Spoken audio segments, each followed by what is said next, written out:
सर्वांनी माझे यूट्यूबवर बघत असाल ना आणि नेहमी बघत चला बरं का. माझे वडील गेल्यावर मला जे स्पंदन आणि रडू आलं त्यातून कविता प्रगट झाली. त्यानंतर मी 1000 कविता वडिलांच्यावर लिहिल्यात. ते पुस्तक पण प्रकाशित झालं, पण मी विकलं नाही. ते माझ्या बापाचं पुस्तक मी विकणार नाही कधी. मी कितीवर मराठीत लिहिले कोरोनात, पण मी विकणार नाही. मी कोणी मला डोनर होतं यांच्यासारखं, पण मी ते वाटून टाकतो. आज नाही माझ्याकडे, पण एक कविता ऐका माझी. मला राज्य शासनाचे पुरस्कार भेटले. मला दरवर्षी पर्यावरणाचे पुरस्कार भेटतात. शरदचंद्रजी पवारांच्या सुप्रियाताई सुळेंनी माझा सत्कार केला, 1 लाखाचा पुरस्कार दिला. 5 लाखाचा पुरस्कार मला राज्य शासनाने दिला, फडणवीस साहेबांनी. पण तरी खरं सांगू, लोकांनी लई कौतुक केले, पण वडील असते ना वेगळेच धावो. ते वडील नाहीत. ज्यांना आहेत ना त्यांनी आपल्या बापाला खूप जीव लावावं यासाठी मला अध्यक्षांनी विनंती केली.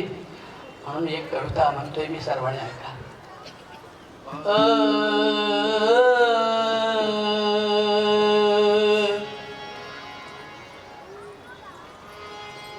मला कस तरी होत या बाप लोकांचा बघताना, माझा हुंदका दाटतो या गोष्ट बापाची सांगताना.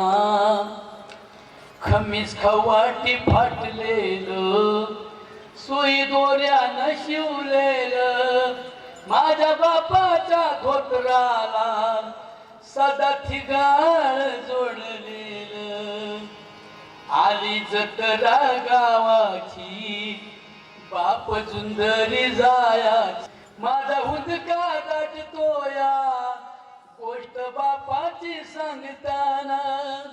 खमीस खवाटी फाटलेलं, सुई दोऱ्यानं शिवलेलं, माझ्या बापाच्या धोतराला सदा थिगाळ जोडलेलं.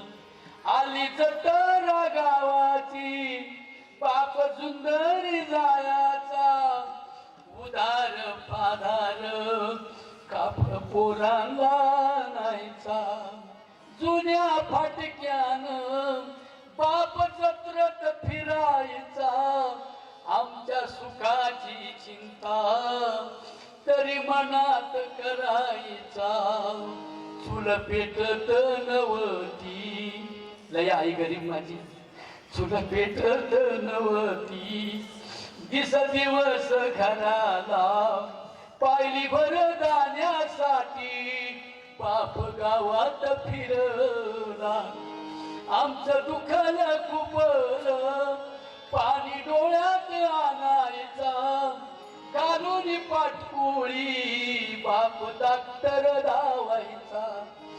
बाप मनात झुरायचा, लग्न लेकीच करीन, डांगा ढोंगा हुंड्यासाठी शेत मळ्याला विकीन.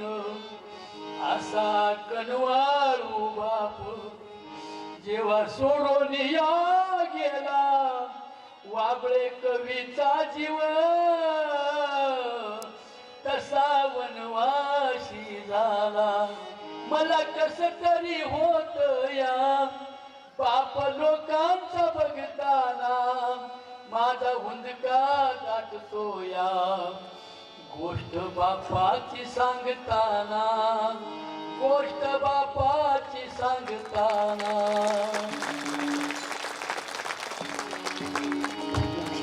बोलिले पुरे वेळेवा